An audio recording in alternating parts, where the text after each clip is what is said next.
We'll start as we typically do with the Pali refuge vows.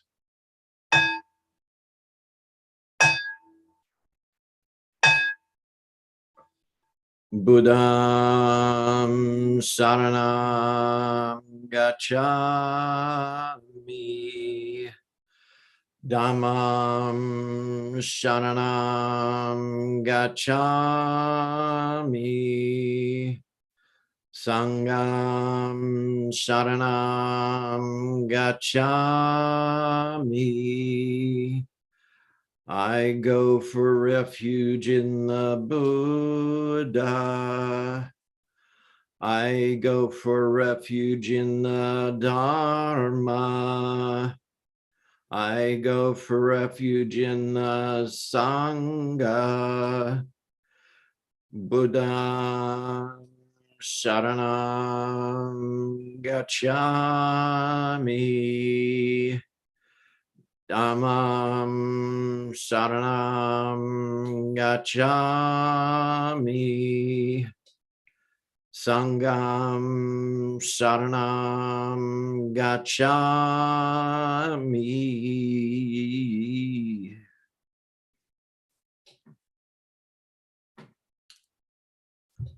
So we will begin with 15 minutes of seated meditation.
We'll start as we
We'll recite the Gatha on opening the sutras. This Dharma, incomparably profound and minutely subtle, is rarely encountered, even in hundreds of thousands of millions of ages. Now we see it, hear it, hold and maintain it. May we completely realize the true mind of all Buddhas. All right, relax. He was given the possibility of an infinite number of subjects to talk about tonight. Let me correct that. It was infinity minus one. So I'm curious to see what that leftover infinity minus one subject is. Here's Robert. Thank you very much. I just want you and all to know that I chose the topic for this talk before you gave me that choice. And so it's in infinite accord with the dependent arising of possible topics.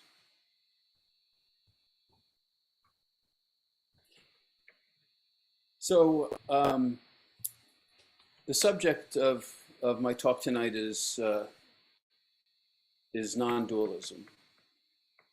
But it's got a particular set of subjects that will fit into that. And it's starting out with the great meeting of Vimalakirti and Manjusri and the many bodhisattvas who came to visit in a great meeting of the bodhisattvas as recorded in the Vimalakirti Sutra. And the crux of that is that the Manjusri asks all the bodhisattvas to give their particular take on the transcendence of duality and their entry into non-duality. And they give various answers about how they went beyond the opposites or the conflicts of apparent existence to enter into non-dual awareness. One of them said that they had transcended the duality between happiness and misery. Another said that they had gone beyond the seeming contradiction between the pure and the impure. And that may seem like one that's particular to monks, but we all have our own thoughts and beliefs about what is pure and impure, what is good and bad, what is okay and not okay, which is probably a translation in the sutra from kusala and akusala, which can be translated in a few different ways, sometimes translated as wholesome and unwholesome, and sometimes translated as skillful and unskillful, which in Buddhism have related meanings. And those kinds of conflicts apply to all of us, and the bodhisattvas were happily announcing how they had gone beyond those to a more balanced and non-dual state. They even mentioned going beyond the duality between self and non-self, which is a favorite topic in Zen. Manjusri thinks these accounts are all very noteworthy and fine, but he notes that they are still acknowledging the dualistic reality. If we have to refer to the pairs of opposites to be transcended, we're still in a dualistic frame of mind. So then Manjushri gets around to asking the great Vimalakirti to give his take on the way of entering into non-duality, and Vimalakirti sits there absolutely silent. This is often noted as Vimalakirti's thunderous silence, and he's honored for his response. Instead of trying to come up with various opposites and talk about going past them, he doesn't acknowledge them at all. And he demonstrates the non-dual reality by just being present. Manjushri declares that this answer alone clearly demonstrates the entry into non-duality. The only non-dual point of view is to make no statement at all. And you can extrapolate that to mean that there's no conceptual idea of non-duality or duality to turn into another pair of opposites and create another duality. If you say there's non-duality versus duality, then you've turned non-duality into a pair in opposition to dualism. It's kind of difficult to avoid this trap, and Vimalakirti's thunderous silence is seen as a great solution. And the idea of entering into non-dual silence is pretty popular and has been taken pretty seriously in a number of different ways. We hear a lot about how in Zen and perhaps in the meditative community in general, that silence is better than speech, and that only silence is really completely pure and representing a non-dual or a transcendent type of state of being. And in the past, monks of all kinds were prone to take vows of silence, enter into silence, and of course, we have long silent retreats in Zen. And so even today, we find great value in silent meditation retreats. And there's certainly a lot of value in letting the mind reach a place of stillness where conceptual distinctions fall away, where we can enter into a deeper state of balance and samadhi, and experience the moment with a more expansive and open mind without cutting it up into conceptual pieces. Some schools are based on this kind of silent meditation, and Japanese Soto Zen is one of them. Its predecessor in China was even called the Silent Illumination School.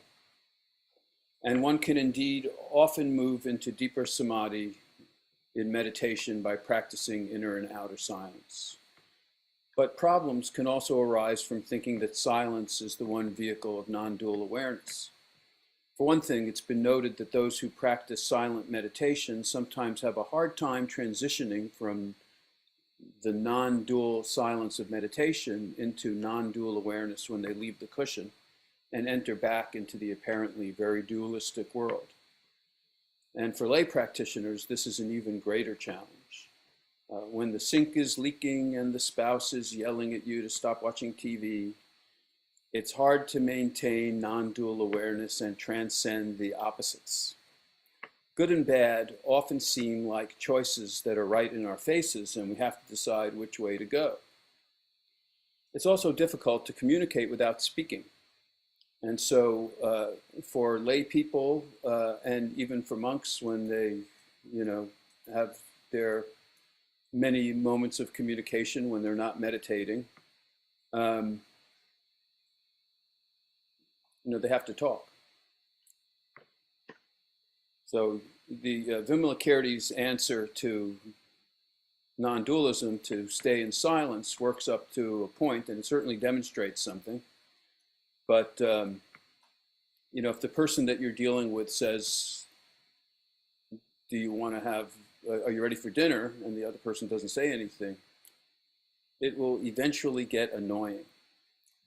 And even the monks who vowed silence would kind of get around it by writing messages on slips of paper and handing them to people, which, when you really get down to it, is just another way of talking. So,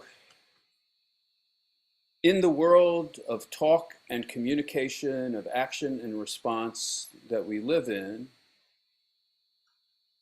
being silent so that everything remains really non-dual doesn't really work, at least off the cushion.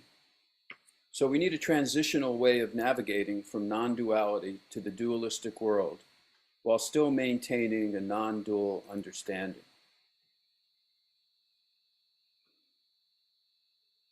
I'd like to simplify this for a moment by saying that my favorite way of resolving this issue, with all due respect to Vimalakirti, who had much deeper understanding than I do, is to see the non-dual in the dual. If we keep trying to enter a special state of non-dual consciousness, we'll always be in conflict with the apparent reality that we live in from day to day and from moment to moment. And this may be a very lay person's view, but still in the world has some validity. So why not just give up and give in? In any case, how we view the ups and downs of this constantly changing world of samsara that we are part of can make a big difference. And it's not dependent on Vimalakirti's roaring silence, as it is known. What about embracing the roar of the world as well? And here's one way to talk about that view of duality and why it is non-dual in a rather concrete way. We seem to be in a world of separate named objects, the products of what is called name and form. And that we as individuals running around in this world are separate from it as well. And one of the goals of Zen is to, in a way, dissolve that sense of separation. But it's not always easy. If we maintain the understanding that everything is connected and that everything we appear to do is a product of mutually arising conditions and actions, we can more easily maintain the view that we're not independent organisms in a world of independent objects, but that we are in a unified field of conditions and events of which we are part. Some simple ways of experimenting with this idea are with physical existence and functions. The air we breathe from moment to moment and which keeps our bodies alive is the same air that's breathed by everyone else. I hope that doesn't make you feel claustrophobic, including animals and aerobic bacteria. Anaerobic bacteria have their own method of respiration, which we will not deal with today. But a lot of organisms are included. Trees breathe in our carbon dioxide, which they need to live, and we breathe in the oxygen, which is a byproduct of their outbreath, so to speak. There's a deep symbiosis in our very means of life in that way. And Native Americans, for one, have this sense of connectivity and interdependence at the center of their way of life. And as hunters and gatherers, they would always treat the animals and plants in their environment with great respect and a sense of equality, which in our Western existence in modern days we don't often have, and we don't really always maintain that kind of awareness. So there's not only physical interdependence, but by extension, relational interdependence. We participate in a cycle of life that includes both us and everything around us. By further extension, we're part of an interconnected web of human relationships that extend around the globe through our actions and those of others and how we regard and treat each other. And our planet is part, to quickly skip over that whole social relation thing, our planet is part of a system of galaxies that all behave together according to laws and forces that they have in common and that we experience every time we drop something and it hits the ground due to gravity and weight. This view of a thoroughly interconnected and interdependent world and universe can give us a sense of how the seemingly dualistic universe of separate objects and beings is really one unified whole that operates in sync like a well-oiled machine. Another way of approaching a non-dual approach to life and reality, or approaching an approach, I like that, is the Zen idea of embodiment. And that's a really nice one that some disciplines have, but many do not. Embodiment has at least two really useful and somewhat practical aspects to it, as well as taking on a non-dual way of being. One of these is really pretty simple, which is to include the awareness of the body in what we are doing. And this has the secondary salutary effect of unifying the body in whatever action you are taking. One aspect of duality is the separation of mind and body in a very concrete sense. We tend to be involved with our thoughts, often conceptual ones that try to figure out or define a situation. And meanwhile, our physical organism is doing this or that, but is unattended with direct awareness. It reminds me of today's moms and nannies and some dads who are walking along with their baby carriage while talking on the cell phone. And the baby might as well not be there. They're just going for the ride. And we take the same approach with our bodies to a certain extent, and we try to correct this to some extent in Zen. But a lot of times we're busy talking and thinking and doing this and that, and we don't have a lot of physical awareness. So in the embodied approach, we keep full awareness of the body in whatever we're doing. Our thoughts are not separated out into another region of our attention and can even slower subside. And our body and physical task also become unified, and our thoughts become more closely aligned with our physical action. So if I'm loading the trunk of a car, instead of thinking about where I'm going and how late I am, my attention may be refocused on this item in the trunk with unified attention and thought, not only on the object, but on the body, doing the lifting and the seamless coming together of the body, object, and trunk as one action, so that all become unified parts of the task at hand. This also unifies me with the moment and embodies the moment because I'm fully occupying the present situation instead of being, so to speak, somewhere else. And this also is a great meditation. So it serves the physical action, and it serves the sense of the body and the mind being unified and being harmonized with the task, so that I don't feel disconnection and discomfort with what I'm doing. But it also creates a meditation out of whatever I'm doing because I'm being present and as fully aware as possible. It allows physical activities to be done with much greater ease and skill. When I'm present and aware of the unified physical moment, I can even also take more skillful and appropriate action. And this, of course, also applies to non-object oriented activities, such as communicating with another person or a movement or action in response to an active situation. The martial arts, yoga, and Zazen itself bring greater awareness to the body and action and create a unifying discipline between mind, body, and objects of activity.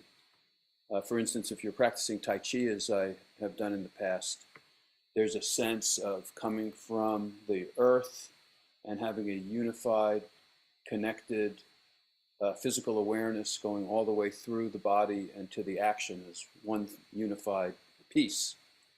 And other martial arts, yoga and Zazen, also have that sense of being aware of the physicality of the body and the involvement in action. And this can also be done as a practice in its own right, whether washing the dishes or having a conversation. So again, it's taking a form of unified meditation and bringing it into everyday action. There's also embodiment in a related sense in koan practice, kungan, koan, the Zen stories, situations, or problems which students are given who engage in koan meditation, where one embodies or takes on the life and physicality of the Zen koan, the situation of the koan or the key part of the koan, and demonstrates or represents it through physical form or action. This is also a great practice. Um, there are many stories of Zen monks' spontaneous response in word or action that accorded with the moment, like call and response, picking up a person to carry them across the river, kicking over the stove, leaving the room with sandals on your head. Very exciting, theatrical, spontaneous actions that physically embodied the moment. Awareness of embodiment and the physical situation we each engage with is also handled, as one might expect, in the original talks of the Buddha. And he takes care of the very basic level of this in the Sutta on the full awareness of the body. I was trying to remember the name of this sutta, and I think I kind of strung it together from Pali, but I may have it mixed up. It's something like the Kaya Gata Sati Sutta. Basically, it's the full awareness of the physical body. Buddha advises us to be aware of our body position in every aspect of life. And this keeps us aware of the body and in embodied orientation, whether eating, lying down, walking, going to the bathroom, all of our everyday activities. And you might say, hey, I know where my body is, okay? I follow it pretty closely wherever I go. I know when I'm sitting down and I know when I'm standing up. These instructions from the Buddha are kind of redundant. But if you really pay close attention, if somebody asks you, are you sitting or standing? Sure, you can answer them accurately, but are you really aware that you're sitting, or are you really aware that you're standing? It's actually a little more subtle than it seems. So it's a really nice sutta if you get a chance to take a look at it. One of the ultimate non-dual and non-separate self-talks of the Buddha, non-dual and non-separate self-talks. I put that together, but I'm not sure what it means. Of the Buddha applies this principle to our experiencing capacity, our perception and thinking. Where is our awareness? And this is kind of skipping to another perspective, but it's basically that when you are one with your action, you don't have a separate self. And the Buddha makes this very clear in the Bhaya Sutta, where the Buddha advises this as a way to liberation. And he says, quoting, "Then, Bhaya, you should train yourself thus. In reference to the seen, there will be only the seen. In reference to the heard, only the heard. In reference to the sensed, only the sense." And he even adds, in reference to the cognized, only the cognized, in case you thought that thinking is not allowed. But if you're really thinking when you're thinking, and you're unified with it, you're okay. That is how you should train yourself, he says. When for you, there will be only the seen in reference to the seen, only the heard in reference to the heard, only the sensed in reference to the sensed, only the cognized in reference to the cognized. Then, Bhaya, there is no you in connection with that. When there is no you in connection with that, there is no you there. When there is no you there, you are neither here nor yonder, nor between the two. This is the end of stress. So when we are in an embodied and unified mode, and we're not separating from what we're doing and establishing a separate self that's not quite happy with what we're doing, or that's trying to do it differently, or that wants to do something else, or that's thinking about what they're doing, then we have achieved a unified non-dual state where the self does not separate out. When we embrace the full richness of the present moment without the sense of a separate self in this way, we are in the ultimate and fully embodied non-dual orientation, whether we are silent or doing a lot of talking. But are we once again stuck in having to choose a specialized state to embody the non-dual standpoint? We have to make believe that we're very embodied, or else we're going to be non-dual again. Unless we're going to be dualistic again. It's kind of an interesting trap. So what do we do when the sense of separation of a separate self arises? And that does not apply to all of you who no longer have a separate self arise, which is great. We surely do not want to make believe that it's not there, which is also kind of a fun practice of saying, I no longer have a separate self. I got rid of that a long time ago. or declare defeat against non-dualism when we find ourselves in a dualistic state and say, well, I can't do it. Even if we have a strong non-dual awakening like Baha'ya, who fully awakened from the Buddha's lesson in the non-self reality, the reality beyond separation. What happens when Baha'ya stubs his toe or he has to wash the dishes? Does the separate self pop back up to have to transition or to try to do something? The practice is to fully embody and be unified with what you're doing, but sometimes the feeling arises, I really don't feel like doing the dishes, even while I'm doing them. And there's a sense of the self separating from the task. So what do? Since we can assume that we'll be practicing for the rest of our lives, and maybe even after, we can't wait until all sense of separation has gone away forever. And it's very possible that such a permanent state doesn't exist. Certainly not while we're still in a samsaric body-mind in the world of changes and challenges.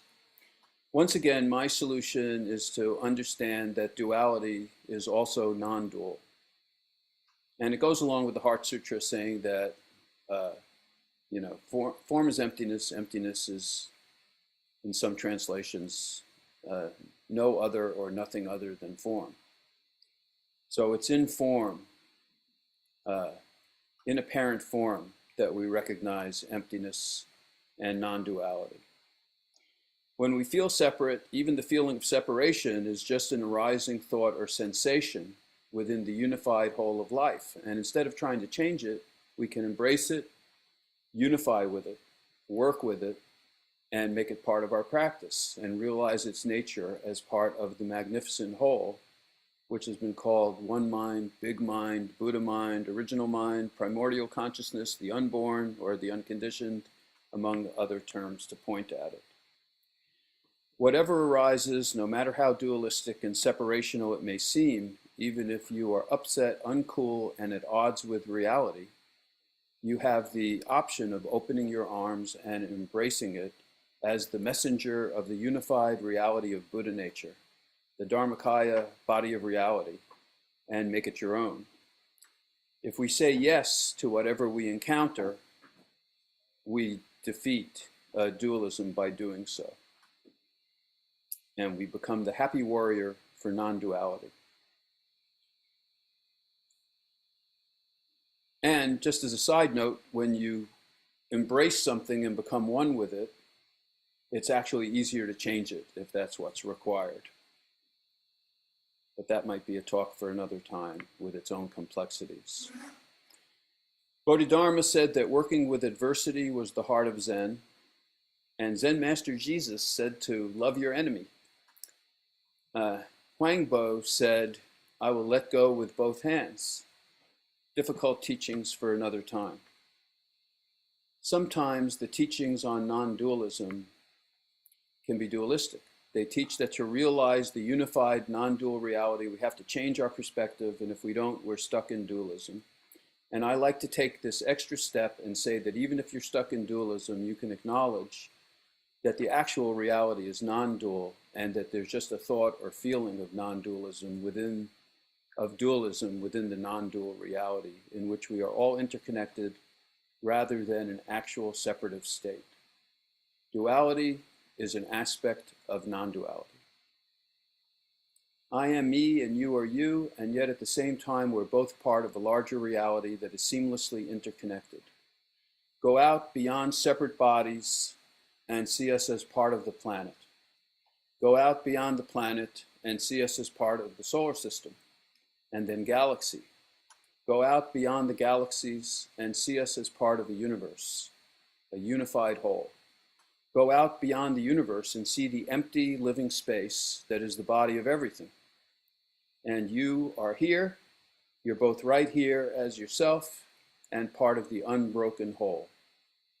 And as Leonardo da Vinci put it in his famous painting, and to demonstrate this silently as Vimalakirti would approve of,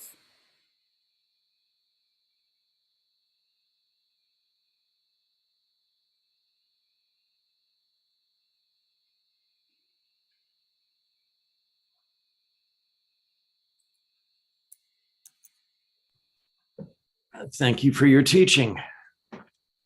So we'll go back and have another 15-minute period of seated meditation.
Chant the Heart Sutra.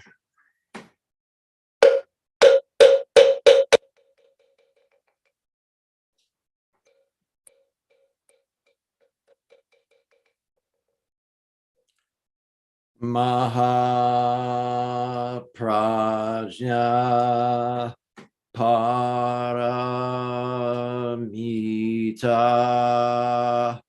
Hridaya Sutra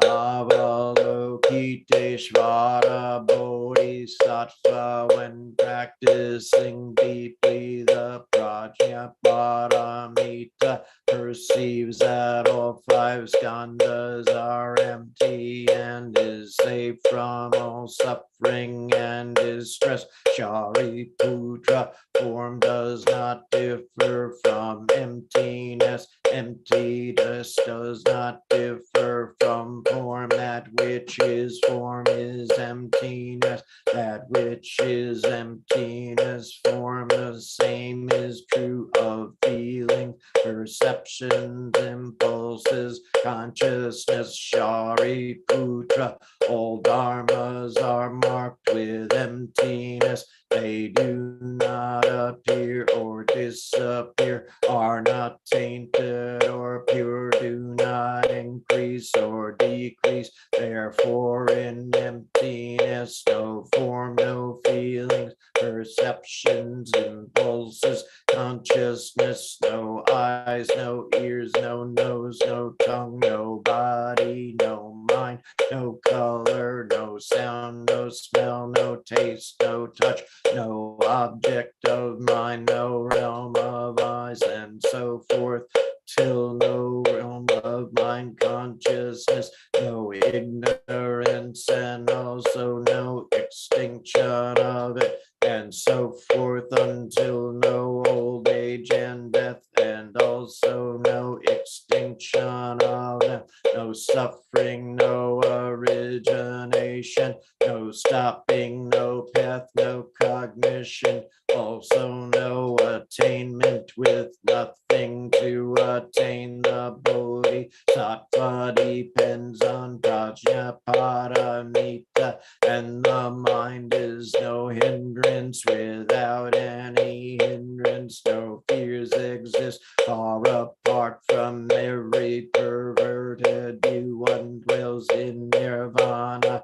In the three worlds, all Buddhas depend on prajna paramita and attain anuttara samyak sambodhi. Therefore know that prajna paramita is the great transcendent mantra, is the great bright mantra, is the utmost mantra, is the supreme mantra, which is able to relieve all suffering and is true, not false. So proclaim the prajna paramita mantra. Proclaim the mantra which says gate gate pada gate parasam gate bodhi swaha gate gate pada gate parasam gate bodhi swaha gate gate pada gate parasam gate bodhi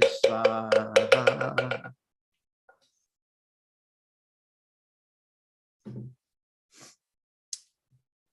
And we will do our personal dedications of merit.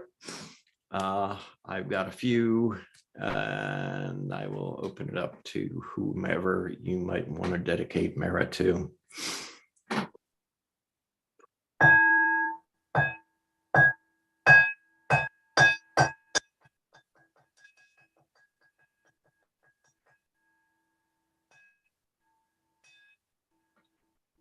All sentient beings are one seamless body and pass quickly from birth to death. We remember those who cared for us and are gone, those who are ill, those who are at war, who are hungry and who are in pain. May they heal and have peace.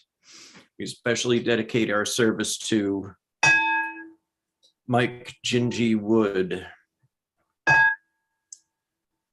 Anyone you want to add in? It's I'd like to dedicate merit to Ronnie Koenig, Mark Feldman, and Melanie Bixby.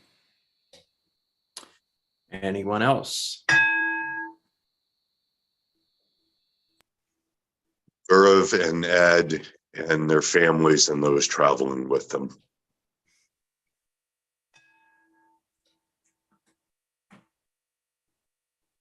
Anyone else? One for all the picketers out on the picket line for the United Auto Workers. Anything else? All beings in the 10 directions, subject to the greed, hatred, and delusions of themselves and others.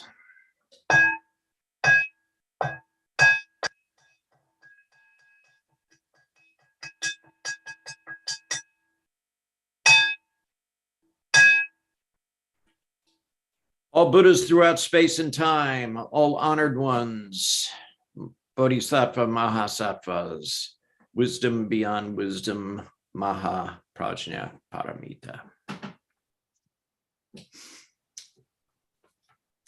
We'll do our faith and practice vow.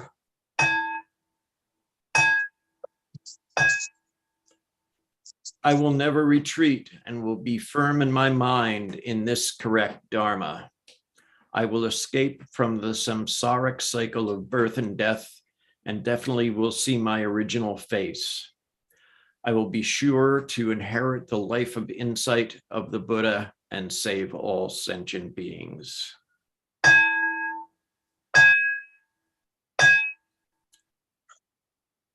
Reverend Hangdal.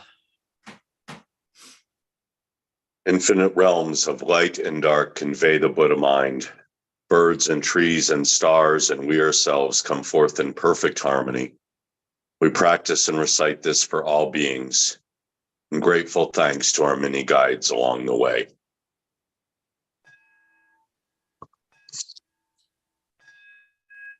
Four great Bodhisattva vows. Sentient beings are numberless. We vow to help them all. Delusions are countless. We vow to see through them all. Opportunities to awaken are infinite. We vow to embrace them all. The Buddha way is endless. We vow to embody it.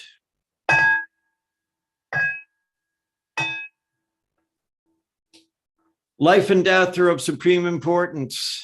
Time passes swiftly by and opportunities to awaken are easily lost. Strive to realize your true nature and do not squander your time by night or day. I'll extinguish the candles.